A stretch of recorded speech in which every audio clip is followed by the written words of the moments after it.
जय हिंद बच्चों, मैं हूं काजिम सर और आज हम लोग जो है साइंस एग्जाम टॉनिक जो है सेट 1 का केमिस्ट्री वाले पोर्शन पे काम करेंगे। हम लोग पिछले क्लास में जो है फिजिक्स वाले पोर्शन में काम कर चुके हैं। ठीक है, तो चलते हैं देखने के लिए कि आज का क्या क्वेश्चन है। बहुत ही इंपॉर्टेंट है, आप लोग जो है ना डेली बाय डेली इस सारे क्वेश्चन को है ना कीजिए, है ना। और मैंने आपको क्लास में जो है ना इसका सीट भी प्रोवाइड कर दिया है। ठीक है, मैं यहाँ पे बताऊंगा और वहाँ पे आप रिवाइज कीजिए, फिर समझने का कोशिश कीजिए, बहुत ही मजा आएगा और एग्जाम में डायरेक्टली क्वेश्चन मिलने का चांस रहेगा। ठीक है, तो चलिए बढ़ते हैं आज का पहला नंबर सवाल करने के लिए। ठीक है, तो केमिस्ट्री का पहला नंबर सवाल देखेंगे आज हम लोग का। क्या है पहला नंबर? बहुत ही आसान है। ठीक है, जो भी है सवाल कह रहा है कि रासायनिक समीकरण को किस नियम को पूरा करने के लिए संतुलित किया जाता है। ठीक है, तो ध्यान रखना है, द्रव्यमान संरक्षण नियम को पूरा करने के लिए हम लोग संतुलित करते हैं। कैसे? देखिए, मैं एक एग्जांपल लेता हूं। जैसे कि हम लोग जानते हैं कि है ना हाइड्रोजन को H2 प्लस Cl2 क्लोरीन के साथ अगर हम लोग अभिक्रिया करवाते हैं, ठीक है, तो 2HCl बनता है ना, हाइड्रोजन क्लोराइड बनता है ना। यहाँ पर क्या होगा, जो अभिकारक है, अभिकारक किसको कहते हैं? जो अभिक्रिया में भाग लेता है, और जो बनता है उसको प्रतिफल कहते हैं। तो अभिकारक का जो द्रव्यमान है, परमाणु द्रव्यमान, वही उतना ही प्रतिफल का होना चाहिए। ठीक है, तो इसी नियम को पूरा करने के लिए जो है ना हम लोग क्या करते हैं, समीकरण को संतुलित करते हैं। तो बस ध्यान रखना है, द्रव्यमान संरक्षण नियम को पूरा करने के लिए जो है हम लोग रासायनिक समीकरण को संतुलित करते हैं। ठीक, चलिए अगला क्वेश्चन है हम लोग का 12 नंबर, है ना, केमिस्ट्री का, है ना। प्लास्टर ऑफ पेरिस का रासायनिक सूत्र क्या होता है, तो उसको याद रखना है। प्लास्टर ऑफ पेरिस का सूत्र होता है ना CaSO4 हाफ H2O, है ना, CaSO4 हाफ H2O, है ना। ये होता है प्लास्टर ऑफ पेरिस का, है ना, रासायनिक सूत्र। इसको याद रखना है। चलते हैं, बढ़ते हैं अगला नंबर सवाल के लिए। ठीक है, बहुत ही इंपॉर्टेंट है। तो अगला नंबर सवाल देखेंगे हम लोग यहाँ पर कि लिखा हुआ है कि लोहे को जिंक से लेपित करने की प्रक्रिया को क्या कहा जाता है, तो गैल्वेनीकरण कहते हैं इसको। क्या कहते हैं? गैल्वेनीकरण। बहुत ही सिंपल है, इसको याद रखना है, एक नंबरिया सवाल है। ठीक है, कि है ना लोहे को जिंक से लेपित करने की प्रक्रिया क्या कहलाएगा, तो गैल्वेनीकरण कहलाएगा। क्या कहलाएगा? गैल्वेनीकरण कहलाएगा। अगला सवाल है हम लोग के लिए यहाँ पर कि कार्बन के बाहरी शेल में कितने इलेक्ट्रॉन होते हैं, तो हम लोग को पता है कार्बन के बाहरी शेल में कितने होते हैं, 4 इलेक्ट्रॉन होते हैं। कैसे? तो हम लोग को पता है कार्बन के परमाणु संख्या कितना होते हैं, 6 होते हैं। तो कार्बन का परमाणु संख्या अगर 6 है, तो अगर हम इसको सॉल्व करेंगे, इसको अगर हम इलेक्ट्रॉनिक विन्यास करेंगे, तो हम लोग जानते हैं कि पहला कक्षा में 2 इलेक्ट्रॉन होते हैं, बचा कितना, तो 4 4 2 तब ना 6, तो 4। इसका मतलब बाहरी कक्षा में कितना इलेक्ट्रॉन, तो 4, इसीलिए हो जाएगा इसका संयोजकता कितना, बाहरी कक्षा में कितने इलेक्ट्रॉन होंगे, 4, ये हो जाएगा, है ना।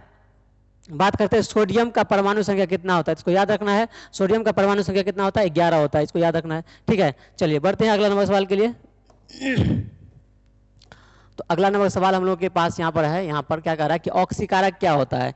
सिंपल भाषा में याद रखेंगे, ऑक्सीकारक, है ना, ऑक्सीजन प्रदान करने वाले पदार्थ को ही ऑक्सीकारक कहते हैं। या ऐसे भी कहते हैं कि है ना जिस पदार्थ का है ना अवकरण होता है, जिस पदार्थ का अवकरण होता है उसको ऑक्सीकारक कहते हैं, और जिसका ऑक्सीकरण का होता है उसका अवकारक कहते हैं। बस ऐसे भी ध्यान रख सकते हैं, है ना। एग्जाम्पल के लिए याद रख सकते हैं ना, पोटेशियम परमैंगनेट, है ना, KMnO4, ये क्या है, ऑक्सीकारक है, क्योंकि ये ऑक्सीजन प्रदान करेगा। इसका क्या होगा, अवकरण होता है ना, इसका अवकरण होता है, इसलिए ऑक्सीकारक कहलाएगा। ठीक है, उसी तरीके से हम लोग याद रख सकते हैं पोटेशियम डाइक्रोमेट, है ना, जिसका सूत्र होता है, यहाँ पर ध्यान रखेंगे, K2Cr2O7। इसका भी क्या होता है, अवकरण होता है, इसीलिए ये क्या कहलाएगा, ऑक्सीकारक होता है, कहलाएगा। जिसका ऑक्सीकरण होता है वो अवकारक कहलाता है। ठीक है, याद रहेगा। चलिए अगला नंबर सवाल करने के लिए, अगला नंबर सवाल यहाँ पे क्या कह रहा है ना 17 नंबर, क्या कह रहा है कि उदासीनीकरण अभिक्रिया क्या है, 2 उदाहरण दीजिए। ध्यान रखना, उदासीनीकरण अभिक्रिया किसको कहते हैं, कि जब हम लोग अम्ल और भस्म के साथ अभिक्रिया कराते हैं तो लवण और जल बनता है, या यूं कहें कि अम्ल और क्षारक के साथ अभिक्रिया करवाते हैं तो लवण और जल बनता है। इस अभिक्रिया को क्या कहेंगे, उदासीनीकरण अभिक्रिया कहेंगे। अगर इसका हम एग्जांपल लेना चाहेंगे तो बहुत ही सिंपल, यहाँ पे एग्जांपल लिया गया है ना, सोडियम हाइड्रोक्साइड, NaOH को क्या कहते हैं, सोडियम हाइड्रोक्साइड। उसको अगर हम लोग HCl हाइड्रोक्लोरिक अम्ल के साथ अभिक्रिया करवाएंगे तो सोडियम क्लोराइड बनेगा, जो कि लवण है, और यहाँ पर जल भी बनेगा। तो ये एक उदाहरण हो गया किसका, तो ये हो गया उदासीनीकरण अभिक्रिया का उदाहरण। एक और कह रहा है, तो एक और हम लोग लिख सकते हैं यहाँ पर, जैसे कि हम लोग जानते हैं कि हाइड्रोजन सल्फेट H2SO4, इसको अभिक्रिया कराते हैं हम लोग पोटेशियम, है ना, पोटेशियम हाइड्रोक्साइड से, है ना, 2KOH से अगर अभिक्रिया करवाएंगे, ये क्या बनेगा, है ना, K2SO4, मतलब पोटेशियम सल्फेट बनेगा, और यहाँ पर जल बनेगा, 2H2O बनेगा, है ना। मतलब याद रखना, यहाँ पर ये क्या है, एक अम्ल है, H2SO4, ये सल्फ्यूरिक अम्ल है, जिसको हम लोग पोटेशियम ऑक्साइड से अभिक्रिया करवाएंगे तो हम लोग को ये क्या है, ये एक क्षारक है। इससे अभिक्रिया करवाएंगे तो पोटेशियम है ना सल्फेट बनेगा जो कि एक लवण है, और यहाँ पर जल भी बनेगा। तो ये भी एक एग्जाम्पल हो गया किसका, तो ये भी एक एग्जाम्पल हो गया उदासीनीकरण अभिक्रिया का। ठीक है, चलिए बढ़ते हैं अगला नंबर सवाल के लिए। तो अगला नंबर सवाल हम लोग यहाँ पे है ना, बहुत ही सुंदर। मेंडलीफ के आवर्त सारणी तैयार करने के लिए कौन कौन से मापदंड अपनाए थे, है ना। मेंडलीफ ने आवर्त सारणी तैयार करने के लिए सबसे पहले कौन कौन से मापदंड अपनाए वो हम लोग को समझना है। तो सबसे पहला हम लोग को ध्यान रखना है कि तत्वों का जो परमाणु द्रव्यमान है उसको बढ़ते क्रम में सजाया इन्होंने, है ना। सबसे पहले क्या किया कि तत्वों का जो परमाणु द्रव्यमान है उसको बढ़ते क्रम में सजाया। और दूसरी बात क्या कि जो तत्व है, जो समान गुणधर्म वाले तत्व हैं उनको एक साथ रखने का कोशिश किया। जैसे एग्जांपल के लिए अगर हम बताएंगे कि लड़कियां सब एक जैसे गुणधर्म के होते हैं, तो हम लोग क्या करते हैं, एक बेंच पे एक साइड बिठाते हैं उसको, है ना, पढ़ने के लिए, है ना। उसी तरीके से जेंट्स बॉयज जो हैं वो एक गुणधर्म के होते हैं, इसलिए एक साथ उसको बैठाते हैं, तो ताकि उसको, है ना, एक साथ रहेगा तो उसके बारे में जानकारी लेना आसान होगा, है ना। तो इसीलिए हम लोग यहाँ पे ध्यान रख सकते हैं कि जो समान गुणधर्म वाले तत्व थे उनको एक साथ एक समूह में रखने का कोशिश किया गया था। ठीक है, अगला पॉइंट हम लोग को ये भी ध्यान रखना है कि, है ना, तत्वों के जो हाइड्राइडो और ऑक्साइडो है उनके अनुसूत्र को जो है अनुसूत्र को मूलभूत गुणधर्म मान करके, है ना, उसका वर्गीकरण करने का कोशिश किया। ठीक है, तत्वों का वर्गीकरण करने का कोशिश किया। ध्यान रखना है, इस पॉइंट को भी ध्यान रखना है कि तत्व का जो हाइड्राइडो और ऑक्साइडो है ना, इसके अनुसूत्र को मूल गुणधर्म मान करके जो है ना तत्व का वर्गीकरण करने का कोशिश किया गया, है ना। समझ में आ रहा है। तो इस चीज को ध्यान में रखना है, ये तीन चीज हम लोग को ध्यान में रखना है कि मेंडलीव के आवर्त सारणी तैयार करने के लिए कौन कौन से मापदंड अपनाए थे। तो सबसे पहला तत्वों को जो है ना, तत्वों को जो परमाणु द्रव्यमान है उसको बढ़ते क्रम में सजाया, है ना। दूसरी बात कि समान गुणधर्म वाले जो तत्व थे उनको एक समूह में रखने का कोशिश किया गया। क्यों, क्योंकि जिस तरीके से हम लोग समझ सकते हैं कि जैसे लड़कियां एक गुणधर्म की होती है तो हम लोग एक बेंच पे एक तरह से एक साइड से बिठाते हैं, उसी तरीके से बॉयज एक गुणधर्म के होते हैं उसको हम लोग एक साइड से बिठाते हैं, है ना। तो इसी तरीके से एक समूह में उसको रखा गया जो एक समान गुणधर्म वाले थे। तीसरी बात, जो तत्व का जो ऑक्साइडो और हाइड्राइडो है ना, जो हाइड्राइडो और ऑक्साइडो जो बोलिए उधर से बोलिए जो भी, है ना, उसको, है ना, उसके जो अनुसूत्र है ना, उसको मूलभूत गुणधर्म मान करके, है ना, तत्व का वर्गीकरण किया गया। समझ में आ रहा है, ये तीन चीज को ध्यान में रखना है हम लोग को। ठीक है, चलिए बढ़ते हैं अगला नंबर सवाल के लिए। तो अगला नंबर सवाल हम लोग का यहाँ पर है, ठीक है, कि संतुलित रासायनिक समीकरण क्या है, रासायनिक समीकरण को संतुलित करना क्यों जरूरी है। तो देखिए, संतुलित रासायनिक समीकरण क्या होता है, तो हम लोग को पता है कि कोई भी रासायनिक समीकरण के, है ना, अभिकारक और प्रतिफल दोनों तरफ जो परमाणु संख्या अगर समान होते हैं प्रत्येक तत्व का, तो हम कहते हैं कि वो संतुलित रासायनिक समीकरण है। एग्जाम्पल लेना चाहेंगे हम लोग, तो यहाँ पे सिंपल सा एग्जाम्पल जैसे हम लोग पहले लिए थे वही वाले लेते फिर से, है ना, H2 plus Cl2 arrow mark 2HCl। ठीक है, देखिए यहाँ पर जो ये अभिकारक हो गया ये प्रतिफल हो गया, जो अभिक्रिया में भाग लेता है उसको अभिकारक बोलते हैं और जो बनता है उसको प्रतिफल बोलते हैं। तो ये हाइड्रोजन और क्लोरीन ये दोनों क्या है, अभिकारक है। तो यहाँ पे जो परमाणु संख्या, जैसे हाइड्रोजन यहाँ पे 2 है, इधर भी हाइड्रोजन कितना है, 2 है, यहाँ पे क्लोरीन कितना है, 2 है, इधर भी क्लोरीन कितना है, 2 है। तो इस तरह से कह सकते हैं कि, है ना, इस साइड अभिकारक में और प्रतिफल दोनों में ही प्रत्येक तत्व का परमाणु संख्या क्या है, समान है, इसलिए क्या है, संतुलित रासायनिक समीकरण है। अब बात उठता है यहाँ पर दूसरा कि इसको संतुलित क्यों किया जाता है। तो देखिए शुरू में ही अभी क्वेश्चन आया था हम लोगों को कि संतुलित रासायनिक समीकरण को संतुलित, है ना, करने के पीछे क्या कारण था।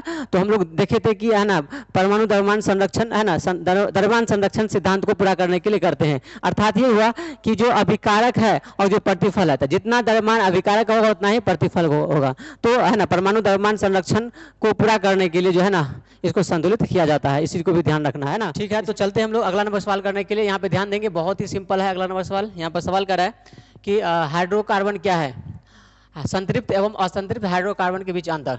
ठीक है, तो सबसे पहले हम लोग जवाब देंगे हाइड्रोकार्बन क्या है। तो यहाँ पे क्लियर हो रहा है वैसे ही कि हाइड्रोकार्बन मतलब कार्बन और हाइड्रोजन के संयोग से जो यौगिक बनेगा वो क्या कहलाएगा, हाइड्रोकार्बन कहलाएगा। याद रहेगा, कार्बन और हाइड्रोजन के संयोग से जो यौगिक बनेगा क्या कहलाएगा, हाइड्रोकार्बन कहलाएगा। अब बात करेंगे, है ना, संतृप्त एवं असंतृप्त हाइड्रोकार्बन के बीच अंतर। ठीक है, इसके बीच क्या अंतर है, तो इसके बीच अंतर बात करेंगे यहाँ पर। जैसे पहले बात करेंगे संतृप्त हाइड्रोकार्बन का, तो संतृप्त हाइड्रोकार्बन में क्या होता है, तो कार्बन कार्बन के बीच सिंगल बॉन्ड होता है, बस याद रखना है। जैसे एग्जांपल मैं आपको लेकर के बताना चाहूंगा, तो जैसे बात करेंगे, है ना, जैसे बोलेंगे एथेन का, है ना, C2, है ना, एथेन का सूत्र क्या होता है, C2H6 होता है ना। यहाँ पे लिखते हैं कार्बन 2 है तो कार्बन 2 दे दिए, हाइड्रोजन 6 है तो 6 को पूरा कर देंगे, यहाँ पर कर देंगे। तो यहाँ पर ये हाइड्रोजन सब दे दिए, यहाँ पर देख लीजिए आप।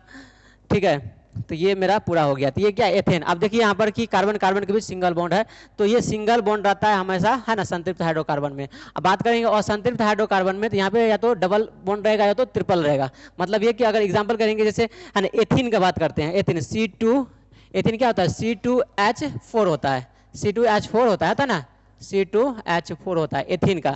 अगर कार्बन 2 है, यहाँ पे 2 लेंगे, डबल बॉन्ड रहेगा, क्योंकि यहाँ पर देख लीजिए पूरा करना है, एथिन है, तो यहाँ पर 2 को हाइड्रोजन जोड़ दीजिए इधर, ठीक है, 2 को इधर, तो क्या हो गया, 4 को हाइड्रोजन हो गया। ये एथिन है। अब देखिए यहाँ पे डबल बॉन्ड है, ये क्या कहलाएगा, ये असंतृप्त हाइड्रोकार्बन कहलाएगा। उसी तरीके से अगर, है ना, एथाइन का बात करेंगे, है ना, एथाइन क्या होता है, C2H2 होता है ना। तो यहाँ पे कार्बन 2 को है, 2 को दे दिए, उसके बीच ट्रिपल बॉन्ड होगा। इथाइन है ना, यहाँ पे एक हाइड्रोजन इधर जोड़ देंगे, एक हाइड्रोजन इधर जोड़ देंगे, है ना, कार्बन का वैलेंसी पूरा भी हो गया। कार्बन 4 बॉन्ड बनाता है ना, यहाँ पे 3 1 4, इधर भी 3 1 4, इसमें भी 4 बॉन्ड देख लीजिए पूरा है कार्बन का, 2 और 2 4। तो ये एथाइन है। तो जब डबल बॉन्ड और ट्रिपल बॉन्ड रहेगा तो वो असंतृप्त हाइड्रोकार्बन होता है, याद रहेगा। इस चीज को भी ध्यान रखना है कि ये संतृप्त हाइड्रोकार्बन थोड़ा कम क्रियाशील होता है, ठीक है, और ये थोड़ा ज्यादा अभिक्रियाशील होता है इसके तुलना में, ठीक है। तो संतृप्त हाइड्रोकार्बन क्या होगा, कम क्रियाशील होगा, और ये क्या होगा, अधिक क्रियाशील होगा। और ये भी ध्यान रख सकते हैं हम लोग कि संतृप्त हाइड्रोकार्बन जो होता है ना, वो नीली ज्वाला के साथ जलता है ना। संतृप्त हाइड्रोकार्बन क्या होता है, नीली ज्वाला के साथ जलता है, ये धुआं के साथ जलता है। कैसे, आप लोग को मालूम होगा कि घर में जो हम लोग LPG गैस जलता है ना, भोजन बनाते हैं, उसका ज्वाला कैसा होता है, नीली होता है। इसका मतलब क्या है, वो संतृप्त हाइड्रोकार्बन है ना। मालूम होगा ना कि LPG गैस किस किस गैस का मिश्रण होता है, पता होगा क्या होता है ना, उसमें होता है एथेन प्रोपेन ब्यूटेन होता है ना, ब्यूटेन एथेन और प्रोपेन, ये ना होता है। तो इन गैसों का मिश्रण है, ये क्या है, ये संतृप्त हाइड्रोकार्बन है। और ये जो है ना असंतृप्त हाइड्रोकार्बन, जैसे जैसे मान लीजिए कि कोई गाड़ी का टायर जलाते हैं तो कैसे धुआं निकलता जाता है, तो वो कौन सा यौगिक है, वो असंतृप्त हाइड्रोकार्बन यौगिक है ना, समझ में आ रहा है। तो इस तरीके से हम लोग आंसर मतलब डिफरेंस दे सकते हैं, अंतर दे सकते हैं, ठीक है। और बहुत सारा हम लोग अंतर दे सकते हैं, ठीक है। जैसे सूत्र भी हम इसका जो है ना, इसका जो सूत्र होता है क्या होता है, ये होता है ना, CnH2n+2, ये ना होता है ना। संतृप्त हाइड्रोकार्बन का सूत्र ये लिख सकते हैं हम लोग, है ना, क्योंकि है ना अल्कीन, है ना, एल्केन समूह का ये सूत्र होता है ना। और अल्कीन अल्काइन का सूत्र क्या होता है, हम लोग को पता होगा, अल्कीन अल्काइन का सूत्र होता है ना, CnH2n-2, ये होता है ना। ये किसका होता है, ये अल्कीन का होता है, ठीक है। अल्काइन का क्या होता है, एल्केन का ये हो गया, अल्कीन का ये हुआ, अल्काइन का होता है CnH2n, बस ये होता है ना। तो ये किसका हो गया, ये हो गया असंतृप्त हाइड्रोकार्बन का, समझ में आ रहा है ना। बस ये इसका अंतर हो गया। तो इस तरीके से ध्यान में रखना है। अगर आप लोगों को वीडियो अच्छा लगा हो तो प्लीज़ वीडियो को लाइक करें, कमेंट करें और वीडियो को शेयर करें, ठीक है। और है ना, इसी तरीके से है ना, हम लोग अगले क्लास में फिर बायोलॉजी पे भी काम करेंगे और सेट 10 तक काम करेंगे। और इतना क्वेश्चन अगर आप कर लेते हैं ना, तो गारंटी देते हैं कि आप बोर्ड एग्जाम में बहुत अच्छा करेंगे साइंस में, ठीक है। मैथ में भी हम लोग काम कर चुके हैं पीछे ऑब्जेक्टिव वाला पोर्शन पे।